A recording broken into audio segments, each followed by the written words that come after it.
ऐका माझे बसलेले रसिक मायबाप ऐका माझे बसलेले रसिक मायबाप नेमकीच गर्दी पण अण्णाबाबावर प्रेम करणारी मंडळी आहे. अण्णाबाबांच्या अथक प्रयत्नातून आपल्या मल्हार साहेबांचं आणि गावकऱ्यांच्या सात म्हणजे त्याला सहकार्यातून मंदिर या ठिकाणी उभं राहिलं. अण्णाबाबांचा बऱ्याच दिवसाचा संकल्प होता. त्यांनी त्यांच्या गावच्याच नाही बाहेर गावी बरेच काही मंदिरे झाली. त्या मंदिरांना सुद्धा अण्णाबाबांना खूप मदत केली.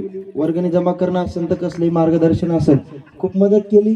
आणि आपल्या भागामध्ये घोड्यावरच्या खंडोबा बसवायची रीत आहे आणि अण्णाबाबांनी बसलेला चतुर्भुज खंडोबा बसवला आणि चारीचे चारी हात खंडोबाचे जसे तसे ठेवले.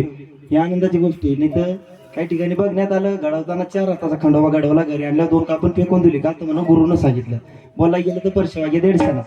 पण बाबा अरे शाना माणूस कोण बोलू देत नाही बाबा.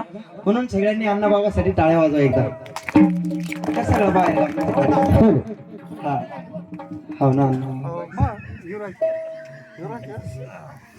तरी कसं गाव नसावं गावली ओळखत नाही आपल्याकडे जुनी म्हणे म्हणून ते आमचे पाहुणे ना त्यांना त्याच्यामुळे 2 शब्द कौतुकाचे त्यांना सांगितले. कारण ते आमचे आदर्श आमचे गुरुस्थानी असणारे. तसेच कार्यक्रमाला आलेले आपले बाबाजी तुमचे जुने कॅसेट मध्ये गाणे ऐकले आम्ही.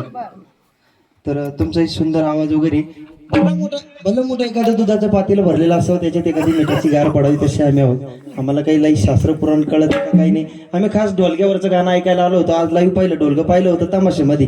शिन्नरपट्ट्याचं गाणं ते लई गोड आहे म्हणे. ढोलक्यात तेवढं कौतुक करावं तेवढं कमी.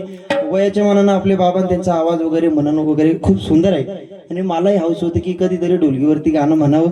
तर परसरामीच म्हणू आपण मस्त ढोलक्याची हौसही होईल. हा चालेल ना. आमच्या भागात ना बाबा परसरामी म्हणली का इकडचे लोक काय म्हणतात यांना काही येत नाही म्हणून करू राहिली असं. आमच्या भागात खंडोबाचा अर्थ काय खंडोबाचा अर्थ म्हणजे बोकड्या कापणे खाणे रातभर घुमत बसणे. जो डबड्याचा जातो त्याच्या अंगात देव येतो आमच्या भागात. म्हणजे इडली नाही गोष्ट तिकडची तुर्कस्थान अरबस्थानची मला गेलं तर मला 150 ना म्हणते. म्हणून बाबा सगळे माझे रसिक मायबाप मल्हार साहेब सगळे गुरुजन वर्गाच्या चरणाला वंदन करून गाण्याला सुरुवात करतो.